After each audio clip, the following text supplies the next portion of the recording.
Mi papá me da asco. Así, sin más, lo dijo. Pensando que yo dormía. Lo dijo desde el cuarto de al lado, con la voz baja pero clara, como quien se desahoga con rabia y sin remordimiento. Y yo simplemente me quedé en silencio. No dije nada, ni un suspiro. Solo apreté los ojos.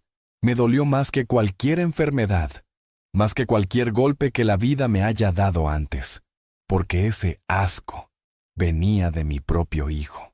Mi nombre es Don Eliseo. Tengo 78 años, y esta historia que estás por escuchar no es bonita, pero es verdadera.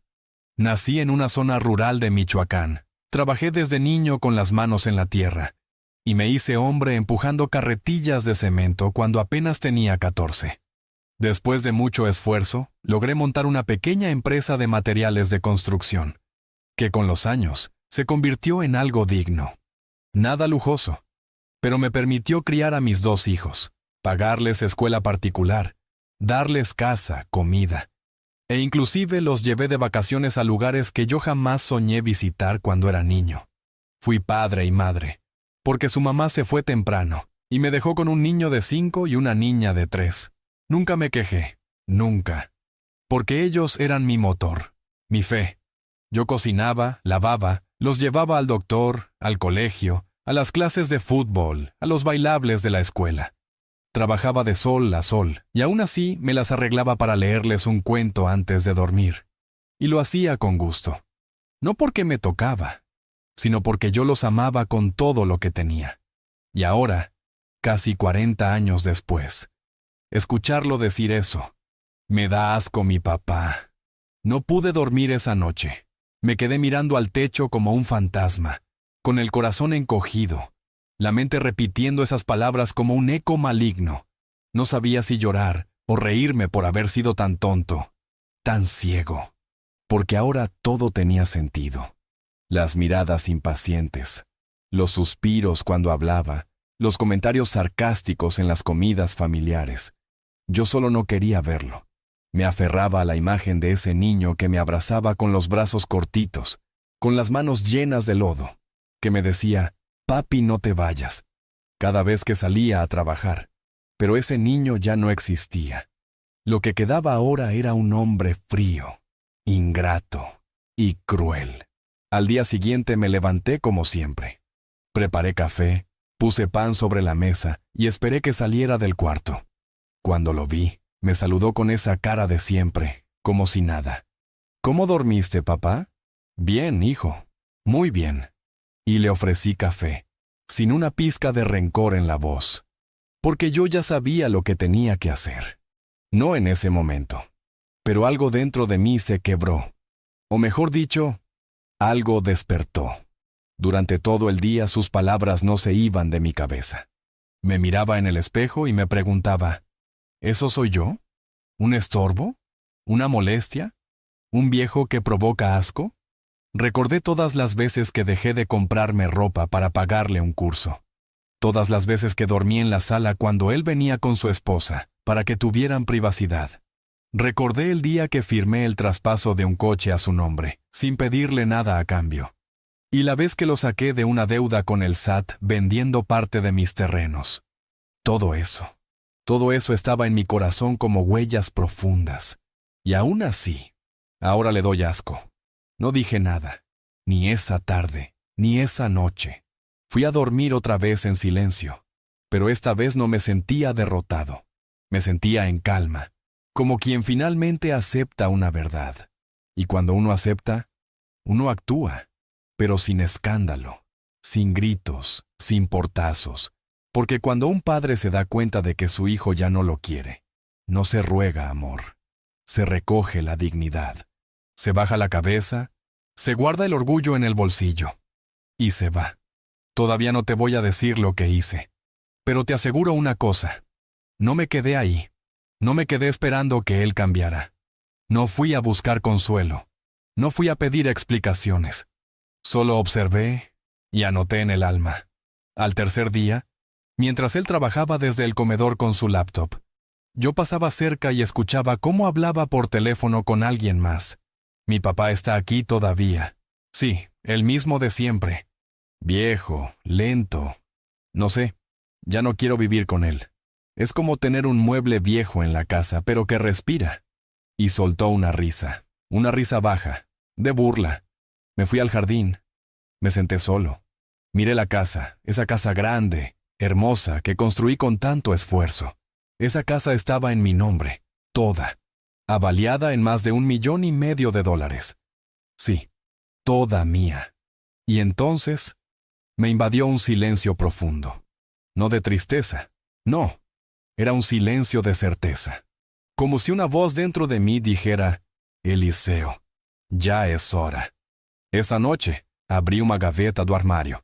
Peguei uma caneta azul e um papel velho que estava dobrado ali fazia anos e comecei a escrever algo. Algo que ele nunca esqueceria. Mas isso eu te conto depois. Comenta aí. Si tú hubieras escuchado eso de tu propio hijo, ¿qué habrías hecho tú? Y dime también, ¿desde qué rincón del mundo me estás escuchando? Porque esta historia recién está comenzando. No escribí una carta larga. No, ni siquiera usé palabras rebuscadas. Solo escribí lo necesario, unas líneas, claras, directas, como todo en mi vida. La dejé bien doblada, metida dentro de un sobre amarillo que tenía guardado hacía años, junto con otros papeles importantes. Lo apoyé sobre mi escritorio y seguí con el resto del plan, sin apuro, sin ansiedad, porque cuando uno ha sido humillado de esa manera, no hay urgencia, hay decisión. Antes de eso, pasé por cada rincón de la casa, no para llorar, no para recordar, sino para mirar con otros ojos, con los ojos de quien ya no pertenece. Caminé por el pasillo largo que construí con mis propias manos cuando todavía no había terminado de pagar el préstamo. Toqué la puerta del cuarto de mi hija, el que pinté de rosa cuando cumplió 15, y me detuve frente al portarretrato de mi difunta esposa, en el comedor. Le hablé en voz baja. Le dije, perdón por no haber visto antes quién se estaba convirtiendo nuestro hijo. Y después me fui al banco.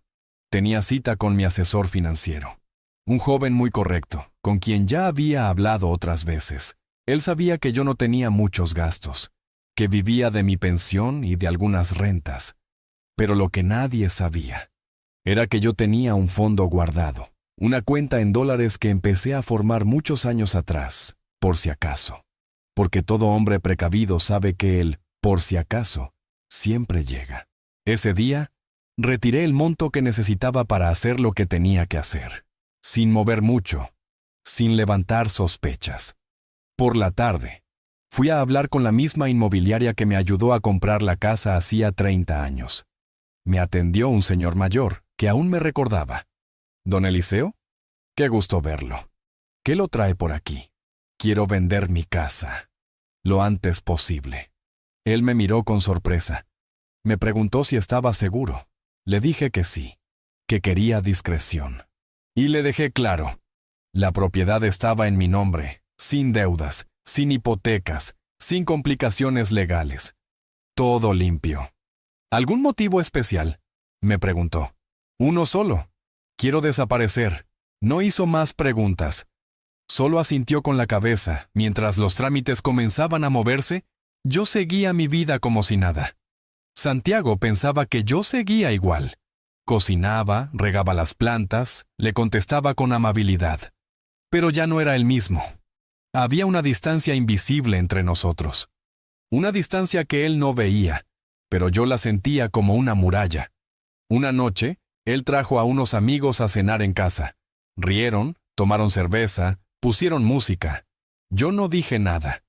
Me encerré en mi cuarto, pero pude oír otra vez su voz. Mi papá no se entera de nada. Ya está viejo. Está en su mundo. Y otro le respondió. Pero vive como rey, ¿eh? Esa casa es un palacio. Y él soltó una carcajada. Claro, mientras viva. Que la aproveche. Después me queda a mí. Fue ahí, en ese momento, que supe que mi decisión era correcta. Pasaron unos días y la venta avanzaba rápido. El comprador era extranjero. Quería pagar al contado. Tenía prisa, igual que yo. Todo se alineó como si la vida misma dijera, «Ya basta, Eliseo. Sal de ahí. La noche anterior a la firma dormí poco.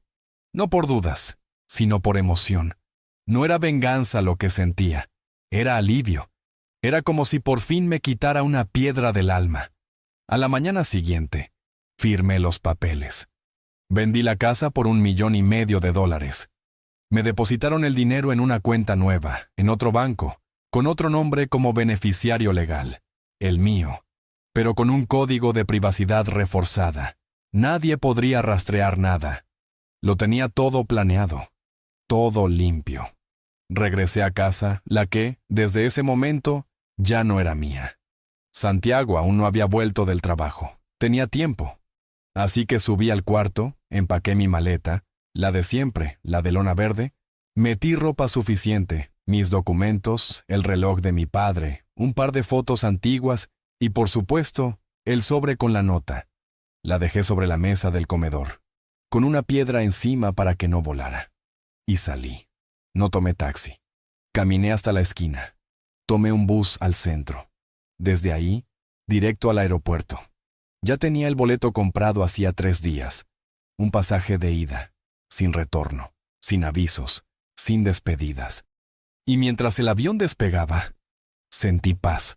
Una paz rara, silenciosa, de esas que uno solo conoce después de mucho dolor. Santiago llegó esa noche y me llamó. 1 vez, 2, 3. No contesté. Me dejó un mensaje. «¿Papá? ¿Dónde estás? ¿Por qué no estás en casa?» Minutos después, otro mensaje. «¿Qué significa esto? ¿Vendiste la casa? ¿Estás loco?» Y por último, uno más corto, más áspero. «¿Qué hiciste, viejo?» Yo no respondí ninguno. Y lo único que encontró fue el billete que le dejé sobre la mesa. Ese mismo que escribí con letra firme y sin temblor. «El que te da asco se fue y se llevó todo. Ya no tiene por qué darte vergüenza. Ahora, aprende a vivir sin él. Adiós, hijo, porque llega un momento en que el silencio no es cobardía, es justicia, y aún faltaba lo mejor, porque él creía que todo era suyo, pero no tenía idea de lo que aún venía. Nunca pensé que a mi edad volvería a empezar desde cero. Pero también es verdad que nunca imaginé que mi propio hijo me iba a empujar hasta ese punto. El avión aterrizó en Monterrey a las 9 de la noche. Nadie sabía que yo estaba ahí. Nadie me esperaba. Pero por primera vez en mucho tiempo no me importaba. Había reservado una habitación sencilla en una pensión modesta del centro. Nada lujosa, pero suficiente para pasar unas semanas mientras decidía mi próximo paso. Me registré con un nombre compuesto, usando mis 2 apellidos, y pagué por adelantado en efectivo. No quería dejar rastros. No porque tuviera miedo, sino porque no quería que nadie viniera a buscarme. Y menos él, porque yo lo conocía. Sabía que tarde o temprano Santiago iba a reaccionar. No por amor, no por preocupación, por interés. Esa misma noche, mientras me acostaba en la cama dura de la pensión, revisé mi celular viejo y vi más de 20 llamadas perdidas. Todas de él. Más mensajes, más audios. Algunos en tono de súplica, otros de furia, uno incluso insultándome.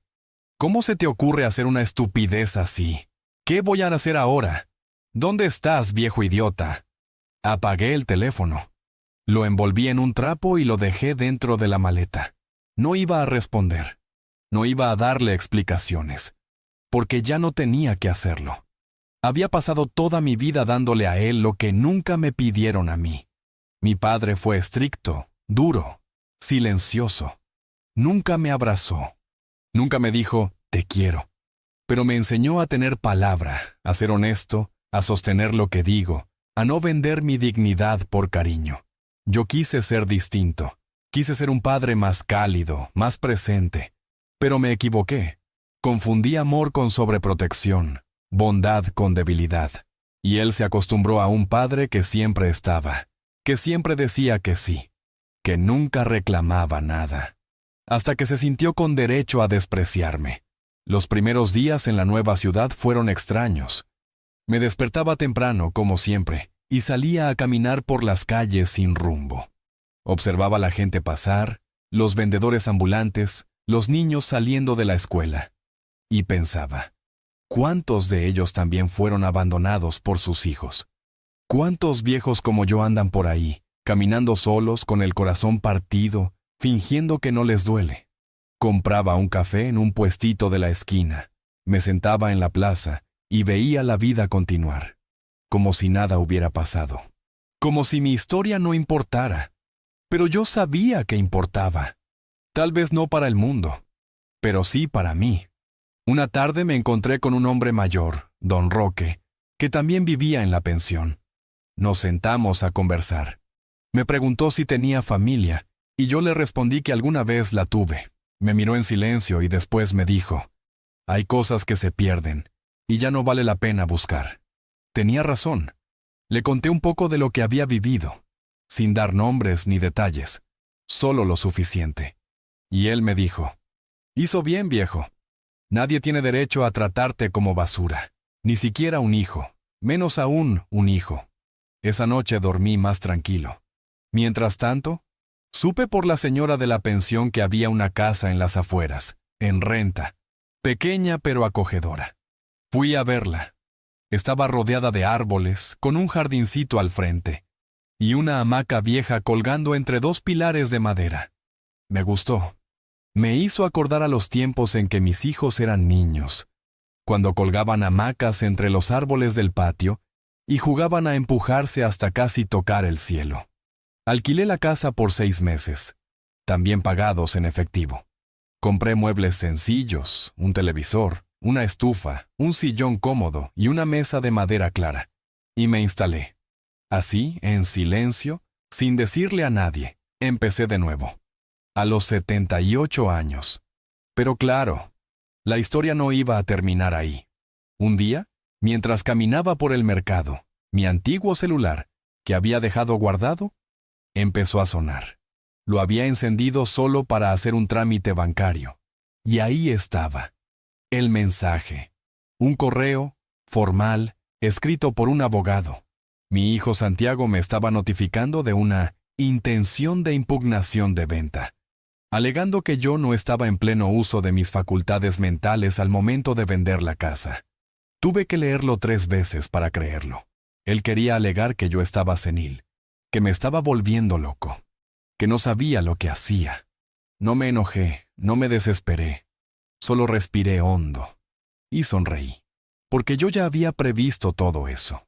Antes de la venta, había pedido a mi médico un certificado completo, firmado y sellado, donde constaba que yo gozaba de total lucidez, tanto física como mental. También había hecho una grabación en video con el notario explicando que la venta era voluntaria, consciente y sin ningún tipo de presión.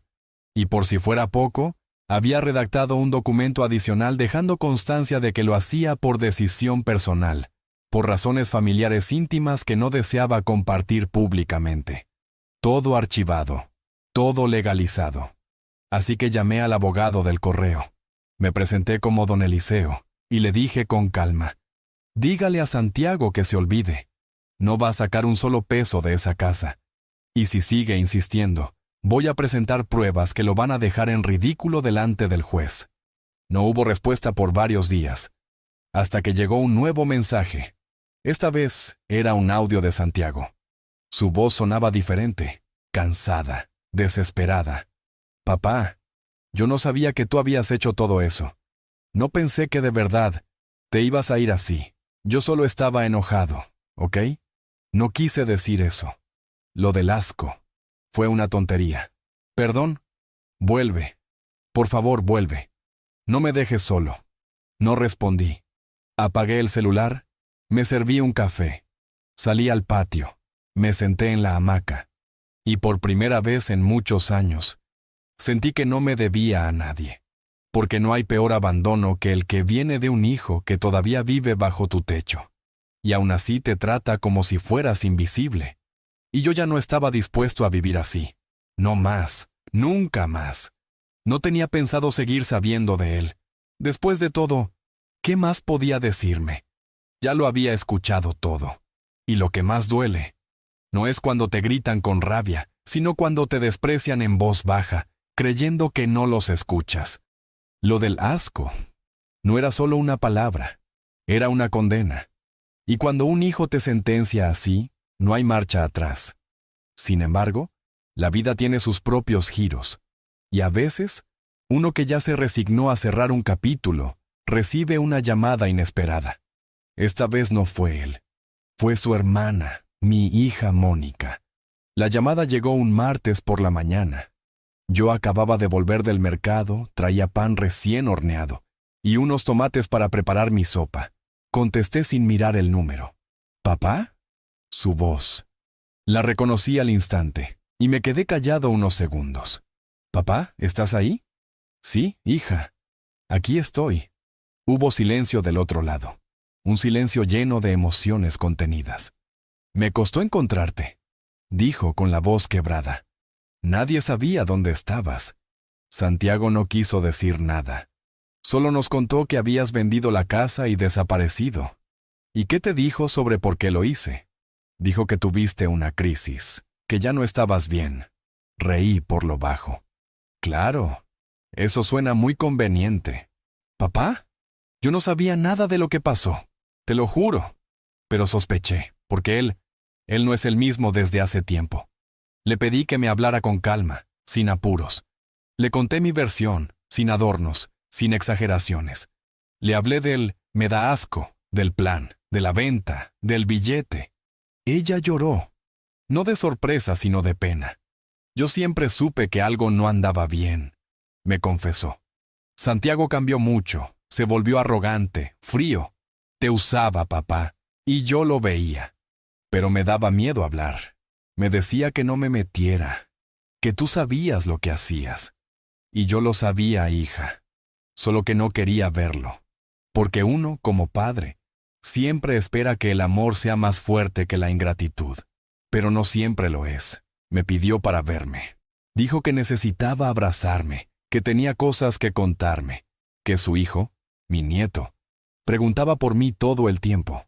Dudé, porque aún tenía esa desconfianza clavada, ese temor de que todo fuera parte de un juego de Santiago. Pero algo en su voz me convenció. A Mónica yo siempre la sentí más sensible, más justa, y al fin y al cabo, no todos los hijos son iguales. Una semana después, ella llegó a mi nueva casa. La vi bajar del taxi con los ojos llenos de agua, cargando una bolsa con pan dulce y una caja con fotos viejas. Nos abrazamos largo. Lloramos sin decir nada. Solo ese abrazo. Ya decía todo lo que hacía años no nos habíamos dicho. Pasamos horas hablando. Me contó cosas que me dejaron helado. Que Santiago había intentado meterse a mi antigua casa después de la venta, que armó un escándalo con el nuevo dueño, que había ido a la familia a decir que yo lo había abandonado, que estaba enfermo, que incluso intentó mover contactos para declarar la venta inválida. Pero nadie le creyó, porque los papeles estaban en regla y porque, a fin de cuentas, el tiempo pone a cada uno en su lugar. Mónica me preguntó si pensaba volver. Le dije que no, que esta nueva vida, aunque más modesta, me daba algo que había perdido hacía años: paz, que no extrañaba el ruido, ni la televisión a todo volumen, ni los comentarios sarcásticos durante la cena, que prefería el canto de los pájaros por la mañana y el silencio por las noches. Me miró con una ternura que me quebró. «¿Papá? ¿Puedo venir más seguido?» «Siempre, hija. Esta puerta siempre va a estar abierta para ti». Esa tarde, cuando ella se fue, me senté en la hamaca con una taza de café. Miré el atardecer y me quedé pensando, ¿cuántos hombres como yo han tenido que empezar de nuevo después de toda una vida entregada? ¿Cuántos padres son descartados como si fueran muebles viejos? La sociedad nos aplaude cuando trabajamos y proveemos, pero cuando envejecemos, nos quiere en silencio. Y cuando un hijo dice, «mi papá me da asco», lo que realmente está diciendo es, «ya no me sirve». Pero ahí es donde uno tiene que responder, no con odio, no con gritos, sino con dignidad, con pasos firmes, con decisiones que enseñen sin necesidad de palabras. Y esa lección, Santiago la estaba empezando a entender, dañado por su propio eco, porque las cosas que se dicen en voz baja a veces retumban toda la vida, y la mía recién estaba encontrando el volumen justo. Después de aquella visita de Mónica, los días empezaron a tener otro sabor. No era felicidad, no exagero, pero era como una calma mansa, como cuando deja de llover después de semanas, y por fin se ve el cielo sin nubes. Ella venía a verme cada sábado por la tarde. Traía comida hecha por sus propias manos. Me ayudaba con cosas de la casa, barría el patio, me escuchaba sin interrumpirme. Y lo más hermoso de todo, traía a mi nieto, Emiliano, un niño de apenas 8 años que, con una mirada, me devolvía algo que creía perdido: la ternura sincera. La primera vez que Emiliano vino, se me acercó tímido, con una pelota en la mano y me dijo: ¿Tú eres mi abuelito Eliseo? Yo tragué en seco. Sí, mijo, yo soy. ¿Y por qué no vivías con nosotros? Mamá decía que estabas de viaje. Lo miré con cuidado. Elegí las palabras. A veces los adultos también necesitan encontrar su lugar, hijo. ¿Este es tu lugar ahora? Creo que sí. ¿Te gusta? Él asintió y sin más me abrazó fuerte. Sin explicaciones, sin juicios. Ese abrazo fue la medicina que necesitaba mi alma. Con el pasar de las semanas mi vida fue tomando una rutina nueva. Los lunes limpiaba la casa, los martes iba al mercado, los miércoles caminaba por el parque con don Roque, los jueves escribía en una libreta donde empecé a dejar registradas mis memorias, los viernes cocinaba algo especial, y los sábados esperaba a Mónica y Emiliano con los brazos abiertos. Nunca los domingos, ella nunca podía. Decía que Santiago siempre reclamaba su presencia ese día. Irónico, ¿no? Ahora él exigía atenciones, después de haberme dado la espalda como si yo fuera un perro viejo. Pero no creas que él se quedó quieto. No, su ego no lo permitiría. Después de que la vía legal se cerró para él, porque no pudo impugnar la venta ni alegar incapacidad mía, gracias a los documentos que dejé firmados, buscó la forma de ensuciarme por otros medios. Llamó a familiares lejanos diciendo que yo lo había dejado en la calle, que me había vuelto loco, que necesitaba ayuda. Algunos me escribieron con tono preocupado, otros con juicio escondido en palabras dulces, pero no respondí a ninguno, porque a esa altura ya no debía explicaciones, ya no iba a mendigar comprensión. Un día llegó una carta, escrita a mano, sin remitente. La reconocí al instante. La letra de Santiago. Era breve, fría. Decía así: no sé qué ganaste con todo esto. Solo lograste separar a la familia. Me quitaste lo que era mío por derecho. Espero que estés satisfecho. Yo no te guardo rencor, pero el tiempo pondrá las cosas en su lugar. Adiós, papá. Leí la carta 3 veces, no por emoción, sino por incredulidad. En ningún lugar decía perdón. En ningún renglón había una pizca de autocrítica, ni una pregunta, ni una muestra de humildad. Nada. Solo orgullo herido y manipulación disfrazada de cortesía. Quemé la carta en el patio, sin rabia, solo por higiene emocional. Y justo ese día, mientras las cenizas volaban con el viento, me senté en la hamaca, con la libreta en las piernas, y escribí algo que jamás pensé que saldría de mi puño. A veces, para sanar, uno tiene que romper el espejo y dejar de buscar el reflejo que nunca existió. Yo no perdí a mi hijo. Perdí la ilusión de que era alguien que no fue. Esa frase se quedó conmigo. Fue como una clave para abrir muchas puertas internas. Y cada puerta que se abría, me liberaba de una culpa que yo mismo me había puesto al hombro. Porque sí, había días en que me preguntaba si fallé como padre, si fui muy blando, si debía haber puesto límites antes. Pero después me decía, no eres culpable de amar. No es tu culpa si quien recibió tu amor no supo qué hacer con él. Al mes siguiente, me invitaron a una pequeña reunión en el Centro Cultural del barrio. Don Roque me había anotado sin preguntarme. Era un encuentro de adultos mayores donde compartían experiencias de vida, jugaban ajedrez, contaban anécdotas. Al principio no quería ir, pero él insistió. Y fui. Me encontré con hombres y mujeres con historias que me dejaron sin palabras. Una señora que fue abandonada por sus 5 hijos. Un hombre que se enteró que lo habían declarado muerto para quedarse con su pensión. Una abuela que crió a sus nietos como hijos y luego fue echada por la nuera. Y sin embargo, ahí estaban, sonriendo, vivos, contando sus historias como quien riega una planta para que otros florezcan. Me invitaron a hablar y hablé, con voz clara, con el pecho firme.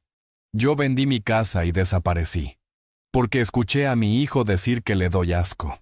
Y no me fui por orgullo, me fui por respeto a mí mismo, porque entendí que si no me defendía, nadie lo haría, y que el amor de un padre no debe ser usado como excusa para el abuso de un hijo.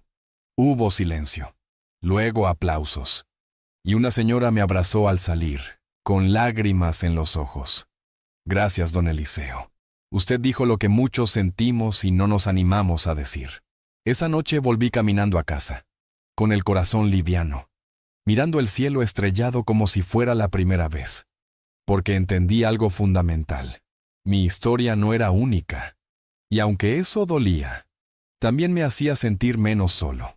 No era un caso aislado, era parte de una generación que dio todo, y que en muchos casos fue olvidada. Pero también era parte de una nueva ola, una ola de dignidad tardía, de justicia silenciosa, de padres y madres que dijeron basta. Al llegar, encontré una nota de Mónica bajo la puerta. Decía que Emiliano había dibujado algo para mí. Era una hoja con crayones. Él y yo, sentados en una hamaca tomando café. Abajo, escrito con letra de niño, decía: mi abuelito ya no está triste. Y era cierto. Tal vez todavía tenía heridas, pero tristeza, ya no. Porque por fin había vuelto a ser dueño de mi propia vida, y no pensaba soltarla nunca más. Yo nunca fui hombre de lujos. Nunca necesité tener el coche más nuevo ni los zapatos más caros. Mi mayor riqueza siempre estuvo en ver a mis hijos crecer con dignidad, con comida caliente en la mesa y un techo que no goteaba. Me bastaba eso. Pero cuando uno llega a cierta edad, se da cuenta de que hay cosas que no se compran ni con todo el dinero del mundo. El respeto, la gratitud, la mirada sincera de un hijo y el silencio tranquilo de una noche sin culpa. Esa paz, yo la había encontrado por fin en esa casita sencilla en Monterrey, rodeado de gente que no me juzgaba, que no me debía nada y por lo tanto, tampoco me usaba. Mónica venía cada vez más seguido.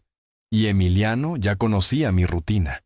Sabía que los martes cocinaba sopa de fideos, que los jueves limpiaba el patio, y que los sábados le tenía guardadas unas galletas de limón que le encantaban. Nos reíamos mucho, jugábamos cartas. Me contaba de la escuela, de sus amiguitos, de cómo le decían el nieto del sabio cuando hablaba de mí. Y eso me llenaba de orgullo, porque aunque Santiago me había dado la espalda, Emiliano me devolvía la fe. Un viernes por la tarde, Mónica llegó más seria que de costumbre. Se sentó en la cocina mientras yo preparaba café y bajó la voz. «Papá, necesito contarte algo, pero no quiero que te enojes». «Dime, hija». «Santiago está mal. Muy mal». Me quedé quieto, con la cuchara en la mano. «¿En qué sentido?» «Lo echaron del trabajo. Parece que tenía problemas con varios compañeros. Y hubo una auditoría donde encontraron movimientos extraños. Él lo niega todo, pero las cosas no pintan bien. Está desesperado». No dije nada. Me limité a servirle el café y sentarme frente a ella. «¿Y tú qué piensas que yo debo hacer?» «Nada, papá. Solo quería que lo supieras. Él no me pidió que viniera. Ni siquiera sabe que estoy aquí. Pero creo que está tocando fondo. Y tú sabes cómo es. Cuando se siente acorralado, ataca. ¿Crees que va a venir a buscarme? No lo sé. Pero si lo hace, quiero que estés preparado». Asentí en silencio. Yo ya me imaginaba algo así. Santiago siempre había tenido esa mezcla de orgullo y desesperación que lo volvía peligroso cuando las cosas no salían como quería. Pensaba que el mundo le debía algo, como si todo lo que tenía fuera por derecho y no por esfuerzo ajeno. Y yo ya no estaba dispuesto a sostenerlo más. Esa noche no dormí mucho. Me senté en el sillón del patio, bajo las estrellas, y me puse a pensar en la vida, en cómo uno da todo por los hijos, y a veces termina huyendo de ellos, en cómo el amor no basta si no hay respeto, y en cómo, por mucho que duela, hay que aceptar que no todos los hijos merecen el mismo lugar en el corazón. Algunos se lo ganan, otros lo pierden. 2 días después, pasó lo que Mónica temía. Eran las 6 de la tarde. Yo acababa de regresar del centro, donde había ido a comprar unos clavos para reparar una tabla suelta del porche. Al doblar la esquina, lo vi. Santiago, sentado en la banqueta con la cara hundida entre las manos. Tenía ojeras profundas, la ropa arrugada, y ese gesto torcido de quien ya no tiene excusas. Me miró. Se puso de pie. «Papá». No dije nada. Seguí caminando hacia la puerta. Él me siguió. «Papá, por favor, solo escúchame». «¿Escuchar qué? ¿Otro discurso sobre cómo te debo algo?» «No, esta vez no». «Entonces habla». Se quedó parado, respirando hondo. Sus ojos estaban rojos. Me equivoqué, lo sé. Dije cosas que no debía, que ni siquiera sentía. Pero estaba enojado, frustrado. ¿Conmigo? Conmigo mismo, pero lo pagué contigo. Dijiste que te doy asco, ¿recuerdas eso? ¿Sí? Y dime, Santiago, ¿qué se hace con un padre que da asco? ¿Se le pide ayuda cuando todo sale mal? Bajó la mirada, no respondió. ¿Qué quieres ahora? Nada. Solo quería decirte que, si algún día decides volver a hablarme, estaré aquí. No te voy a molestar más, lo juro. Me miró por última vez y se fue. Caminó lento, arrastrando los pies como quien ya no tiene a dónde ir. Entré a la casa, cerré la puerta, me apoyé contra ella y respiré profundo. No lloré, no sentí lástima. Solo sentí que ya no era el mismo, que ese hombre, Santiago, ya no tenía poder sobre mí, ni sus palabras, ni sus desgracias, ni su culpa, porque yo ya me había liberado. Y cuando uno se libera, no hay nada ni nadie que te vuelva a encadenar. Esa noche escribí otra frase en mi libreta, una que quiero que algún día Emiliano lea. El perdón no siempre es volver. A veces, perdonar es seguir caminando, pero por otro camino, lejos de quien te hizo daño. Y con eso dormí tranquilo. Porque a veces, la justicia no es castigo, es simplemente distancia. Y yo, por fin, estaba lejos de todo lo que me hizo mal. Nunca imaginé que la distancia más grande no fuera la de kilómetros, sino la que se mide en respeto.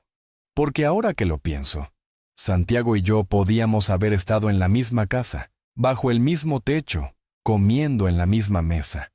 Pero vivíamos mundos distintos. Él, cada vez más lleno de rabia, de desprecio, de una superioridad que no sé de dónde sacó. Y yo, cada vez más en silencio, tragando el dolor para no romper lo poco que quedaba entre nosotros. Pero ese silencio se terminó. No cuando me gritó, no cuando me ignoró, sino aquella noche, cuando pronunció esa palabra. Asco. Esa fue la chispa. Lo que vino después fue el fuego que arrasó con todo. Después de aquella visita fugaz donde Santiago apareció frente a mi casa, derrotado, con los ojos hinchados y sin fuerza para inventar una mentira más, supe que él había perdido algo mucho más importante que una casa. Había perdido a su padre, no físicamente, pero emocionalmente, y eso no se recupera con llanto ni con promesas. Esa noche dormí profundamente, tal vez por primera vez desde que todo comenzó. No soñé con él, no pensé en lo que podría haber dicho. Solo sentí paz. Paz de haber dicho basta. Pasaron semanas. Mónica venía más seguido. Emiliano ya corría por el jardín como si fuera suyo, y yo hasta colgué una hamaca nueva solo para él. Los vecinos me saludaban por mi nombre. Me invitaron a dar unas charlas en el Centro Cultural para Adultos Mayores, y aunque al principio me resistí, terminé yendo. Conté parte de mi historia sin dar nombres, Muchos hombres me abrazaron después. Uno, con lágrimas en los ojos, me dijo: «Gracias por decir lo que yo no me atrevo a decir». Y entendí que el silencio de los viejos a veces es más grito que resignación. Pero cuando uno decide hablar, otros se levantan con uno. Una tarde de viernes, ya con la brisa fresca bajando del cerro, Mónica me contó que Santiago había ido a su casa, que estaba peor, sin empleo, con deudas, y que hasta había intentado vender cosas de su departamento sin el consentimiento del casero. Lo habían amenazado con denunciarlo, y ahí estaba otra vez, revolcándose en su propio desastre, buscando culpables afuera, sin mirar lo que había sembrado. ¿Y qué quiere ahora?, le pregunté. Dice que necesita ayuda, que no puede solo. ¿Y tú le crees? No, papá, ya no. Pero es mi hermano. Y yo soy tu padre. Y por eso estoy aquí contigo. Ese diálogo me quedó resonando, porque yo sabía que en algún momento Santiago iba a volver.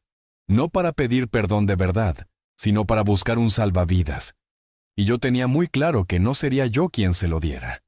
Porque hay algo más valioso que tender la mano. Saber cuándo no hacerlo. 3 días después, sucedió lo inevitable.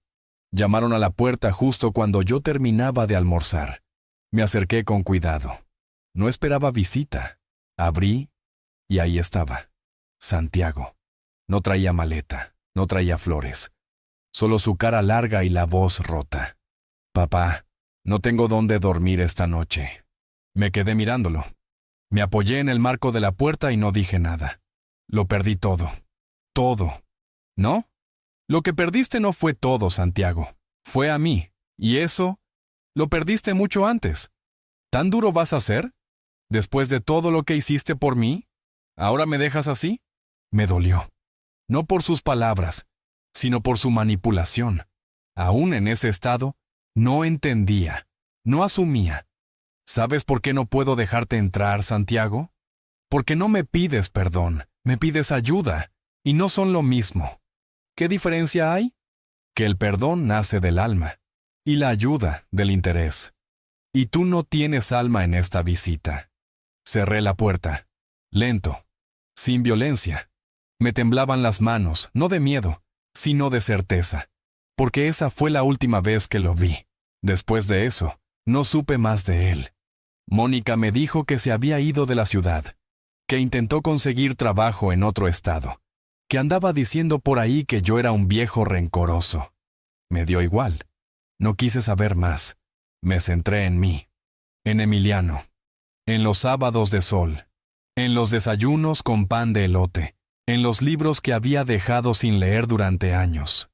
Empecé a escribir mis memorias, no con la idea de publicarlas, sino para dejarlas a mi nieto, para que un día, cuando él sea grande, sepa quién fue su abuelo. ¿Qué hizo? ¿Qué no permitió? ¿Qué defendió con dignidad? A veces, al caer la tarde, me siento en la hamaca con una taza de café. Escucho los pájaros, el viento, y pienso en la vida, en cómo todo se puede perder, menos la dignidad. Y eso, aunque muchos no lo entiendan, es lo único que nos hace verdaderamente libres. No sé qué será de Santiago. No deseo que le pase nada malo, pero tampoco lo espero. Porque aprendí que no todos los vínculos pueden salvarse. Algunos deben soltarse para que uno no se hunda con ellos. Y yo, por fin, dejé de hundirme, porque elegí nadar hacia la orilla, solo, pero en paz. Hay un tipo de soledad que no duele, una soledad escogida, que no se impone desde el abandono, sino desde la dignidad. Esa fue la que yo elegí. No para castigar a nadie, ni para hacerme la víctima, sino para respetarme, porque después de toda una vida dando, llega el día en que uno también se da algo a sí mismo. Silencio, paz, distancia. Y desde que tomé la decisión de alejarme, fue como si el mundo por fin bajara el volumen, como si el ruido que me perseguía, el desprecio, la humillación, la manipulación, se quedara del otro lado de una puerta que ya no pensaba volver a abrir. Mis días seguían sencillos. Me despertaba temprano, me preparaba mi café, barría el jardín y me sentaba en la hamaca a ver salir el sol. A veces escribía. Otras veces simplemente me quedaba ahí, respirando, escuchando el viento entre los árboles, viendo cómo las hojas caían una por una, sin apuro. Mónica venía cada fin de semana. A veces traía a Emiliano, otras venía sola. Me contaba sobre su trabajo, sobre cómo estaba intentando emprender algo por su cuenta. Me pedía consejos, se reía de mis chistes, me cuidaba. Me hacía sentir padre otra vez, pero no desde la obligación, sino desde el afecto genuino. Una mañana, ella llegó con una caja de cartón. «Papá, traje algo que creo que debes tener». «¿Qué es?» «Cosas tuyas que encontré en la casa vieja». Estaban guardadas en un armario, mezcladas con papeles de Santiago. Parece que las olvidaste. La abrí con curiosidad. Había fotos viejas, libretas, recibos, cartas de cuando mi esposa aún vivía. También una grabación en casete con mi voz, enseñándole a Santiago las tablas de multiplicar cuando tenía 8 años. La puse en una grabadora que aún conservaba y escuché mi propia voz diciendo, «Vamos, hijo, tú puedes, 9 por 7». Y la vocecita de él, chiquita, contestando con duda. Me quebré.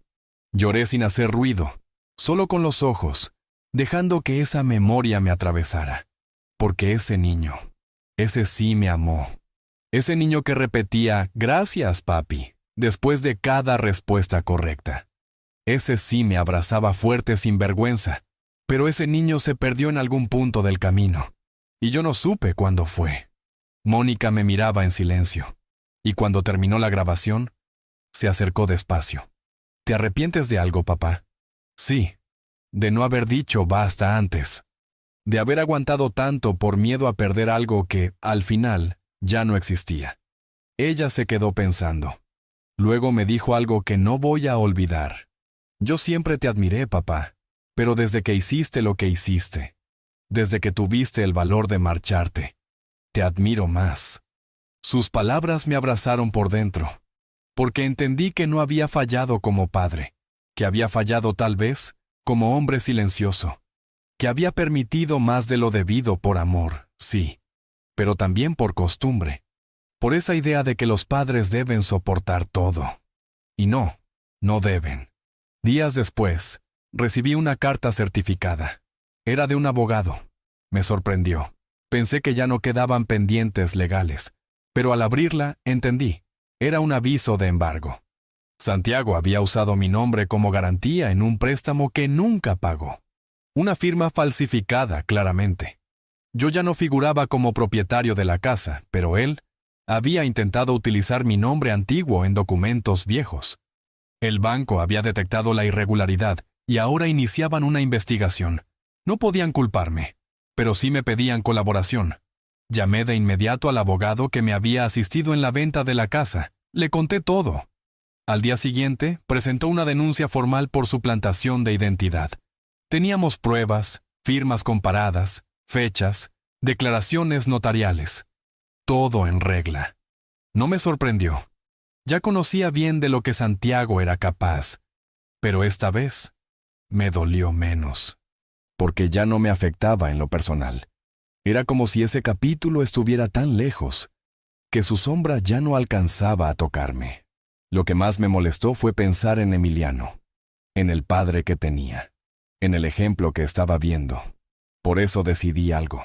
Llamé a Mónica y le dije que quería abrir un fondo de estudios para el niño. No lo puse a nombre de ella, ni siquiera mío. Lo puse con una cláusula especial, intocable hasta sus 18 años, con supervisión legal y un tutor financiero designado. Aseguré que ese niño, al menos él, no repetiría la historia.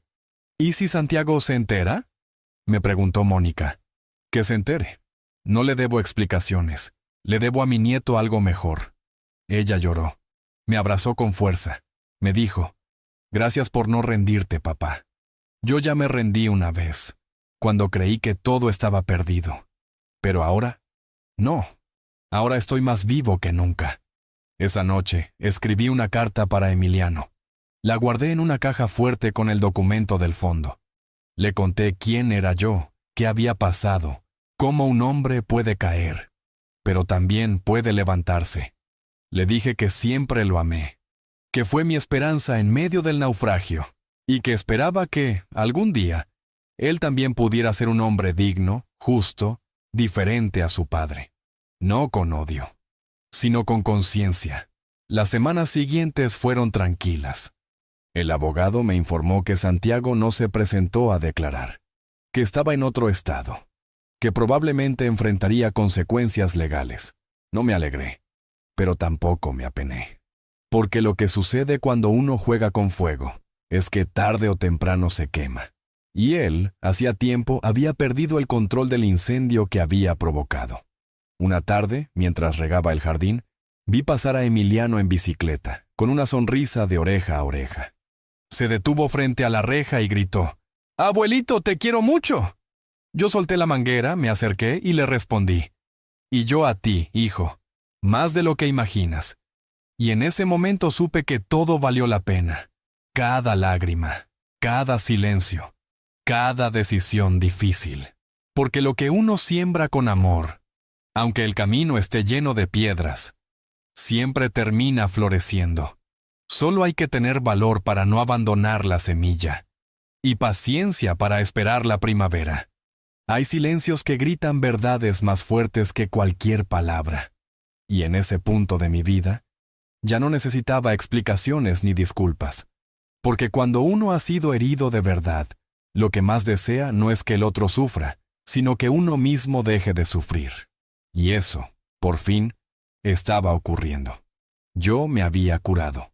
No con medicinas, no con terapia. Me curé con distancia, con dignidad, con la certeza de que lo que hice fue justo. Y sobre todo, con el amor sincero de quienes sí decidieron quedarse. Como mi hija, como mi nieto. Mi rutina se había vuelto sagrada.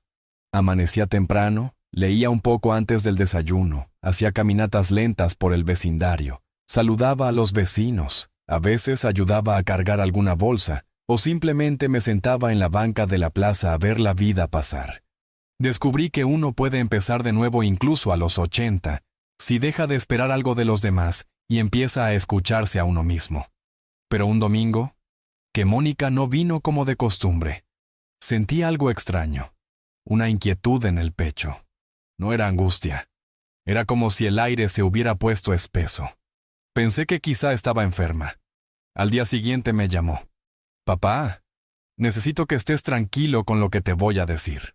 «¿Pasó algo?» «Santiago. Está detenido». No dije nada. ¿Por qué? Intentó falsificar una firma de un documento de propiedad que ya no existía. El nuevo dueño de tu antigua casa lo denunció.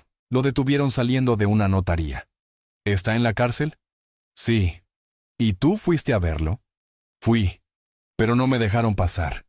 Él solo pidió que te avisara. Me quedé en silencio, sentado frente a la ventana, viendo pasar una pareja de ancianos tomados de la mano. Pensé, ¿en qué momento se rompió todo? ¿Cuándo fue que mi hijo se convirtió en un extraño? ¿Dónde quedó ese niño que me abrazaba cuando se caía de la bicicleta? ¿Qué quieres que haga, Mónica? Nada, papá. Solo quería que lo supieras. No para que lo salves, sino para que estés en paz con tu decisión. Ya estoy en paz, hija, hace tiempo. Lo que pase con Santiago ahora es consecuencia de sus propios actos. Lo sé. Gracias por avisarme. Colgué el teléfono. No sentí alegría, tampoco tristeza, solo una resignación tranquila, como quien ve una tormenta a lo lejos, pero ya construyó un techo firme. Esa noche, no pude dormir del todo. Me levanté, fui al escritorio y abrí la libreta donde había estado escribiendo mis memorias. La última hoja estaba en blanco. Me senté y escribí. A veces, el hijo que criaste con más cuidado es el que más te olvida.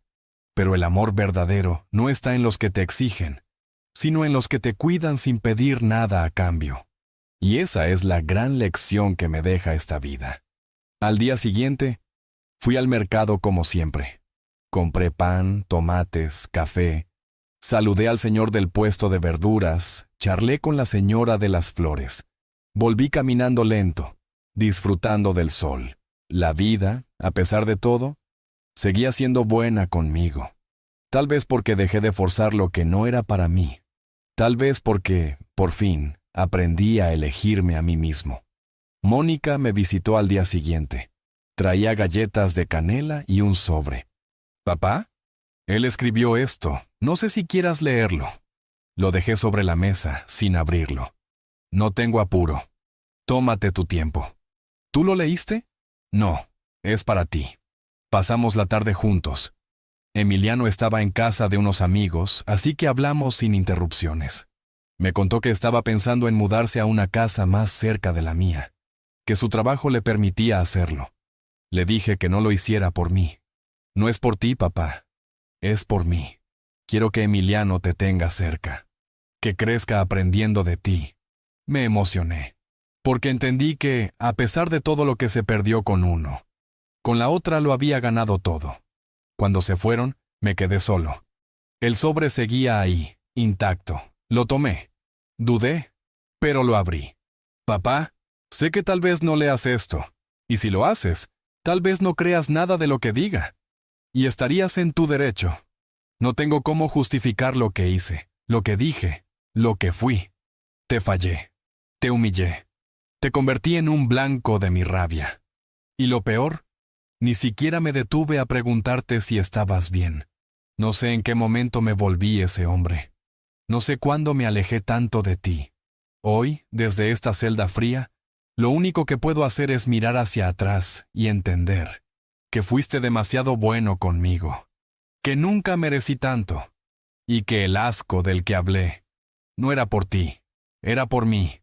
No espero que me perdones. Solo quería decirlo. Santiago.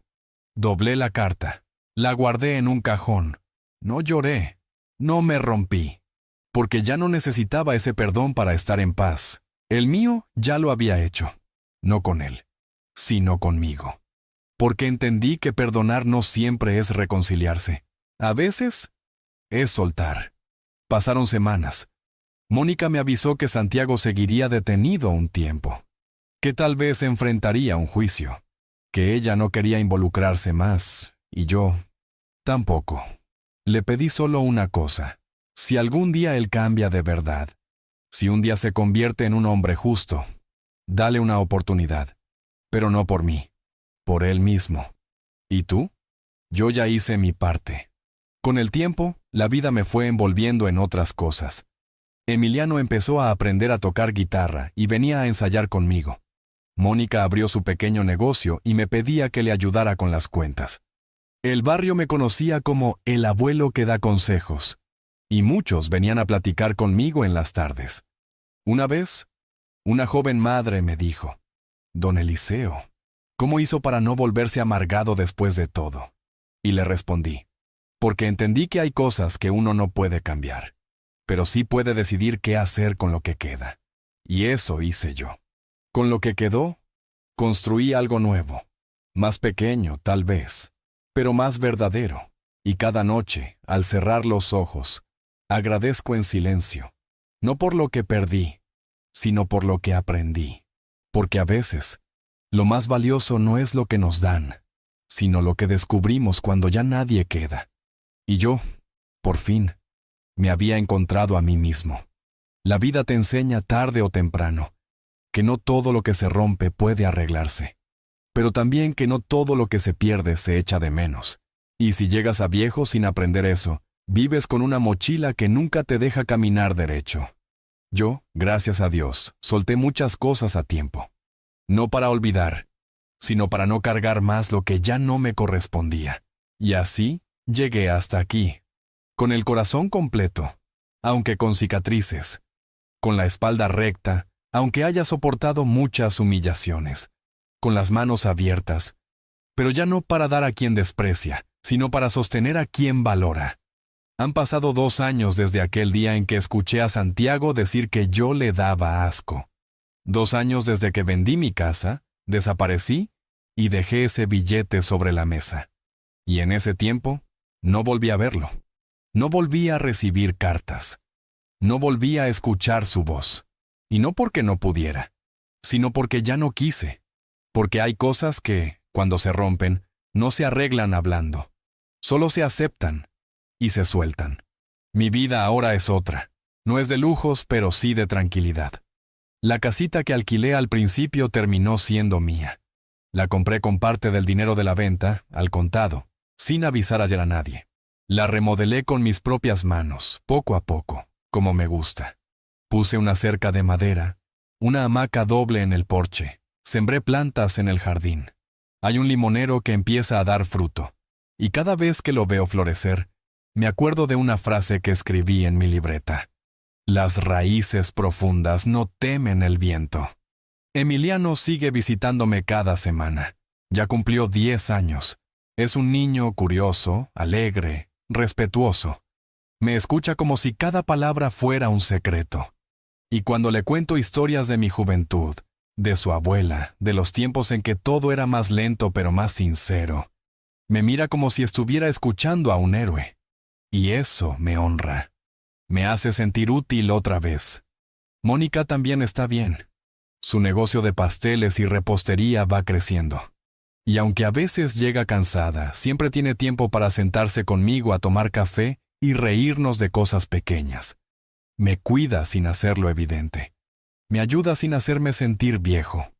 Y eso, para un hombre de mi edad, vale oro. Un día, hace unos meses, me preguntó si quería escribir un testamento. Le dije que sí, pero con una condición: que ella no se metiera, que no supiera nada hasta que yo no estuviera, porque quería hacerlo sin presión, sin expectativas. Lo redacté con calma. Dejé una parte del dinero para Emiliano, con la misma cláusula de antes. Acceso solo a partir de los 18 años, con fines educativos. Dejé la casa también para él, y un sobre cerrado para ser entregado solo cuando tenga edad suficiente para entender. Dentro está mi libreta de memorias, con todas mis reflexiones. No para que me admire, sino para que aprenda. Para que sepa que el amor también necesita límites. Y que la dignidad nunca se negocia. En cuanto a Santiago, no está en el testamento, ni un peso, ni una palabra. No por venganza, sino por justicia. Porque uno no puede premiar al que pisotea, ni heredar a quien desprecia. A veces, amar a un hijo es decirle: hasta aquí. Y eso también es parte de ser padre. Hace poco recibí una visita inesperada. Era la madre de Santiago. No éramos pareja desde hacía muchos años. Ella también había estado ausente casi toda la vida de los niños. Vino a buscarme no por nostalgia, sino porque Santiago le había escrito desde el lugar donde ahora vive, un albergue en otro estado. Según ella, él estaba solo, sin trabajo fijo, dependiendo de ayudas sociales. Y había empezado a dar charlas en grupos de rehabilitación emocional. Me pareció curioso. No pregunté mucho, solo escuché. Él dice que cambió, Eliseo, que por fin entendió. ¿Y tú le crees? No lo sé, pero me pidió que viniera a verte. ¿Y para qué? Para entregarte esto. Era un papel doblado, lo tomé. Pero no lo abrí en ese momento. La acompañé hasta la puerta. Me agradeció el tiempo, me abrazó sin que yo se lo pidiera, y se fue. Esperé hasta la noche. Me senté en la hamaca, con el viento tibio en la cara, y abrí el papel. Era breve, muy diferente a las cartas anteriores. Papá, esta vez no escribo para pedir nada. Solo quería decirte que lo entendí. Tarde, pero lo entendí. Me convertí en el hombre que juré que nunca sería. Y lo peor, lo fui contigo. Hoy sé que ya no tengo derecho a estar en tu vida, que no merezco ni una palabra, pero quiero que sepas que todo lo que me enseñaste finalmente me alcanzó. Donde estés, te deseo paz. Y gracias, Santiago. Lo leí una sola vez. No sentí el impulso de guardarlo. Tampoco de responder. Solo lo doblé despacio, lo dejé sobre la mesa y seguí mirando las estrellas. Porque a veces el mayor acto de amor es no volver atrás. Es permitir que el otro encuentre su camino solo, sin que tú tengas que señalarle nada. Y yo ya había dado todo. Y lo que no di fue porque aprendí que uno también tiene derecho a protegerse. Hoy, miro hacia atrás y no me arrepiento. Porque cada decisión que tomé fue con conciencia. Porque cuando escuché esa frase cruel, mi papá me da asco, no respondí con odio. Respondí con acción. Y eso hizo la diferencia. No volví a tener casa grande, ni cenas familiares con todos en la mesa. Pero gané otra cosa. Una vida mía. Un lugar donde no me señalan, donde no me usan, donde me quieren sin condiciones. Y eso es más de lo que muchos tienen.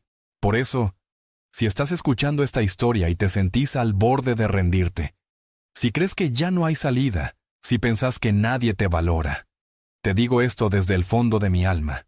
No es tarde. Nunca es tarde para elegirte, para levantar la cabeza, para decir ya no más. Porque a veces, el final no es una caída, es un renacer. Ahora contame, ¿vos qué habrías hecho en mi lugar? Y decime también, ¿desde qué rincón del mundo estás escuchando esta historia? Porque quizá no soy el único padre que eligió vivir con dignidad, aunque fuera solo. Y si llegaste hasta aquí, te agradezco por haberme escuchado, porque cada palabra que conté fue con el corazón en la mano. Y si esta historia te tocó, compartíla. Porque quién sabe, tal vez alguien más necesite escucharla. Y ahora sí, gracias por estar.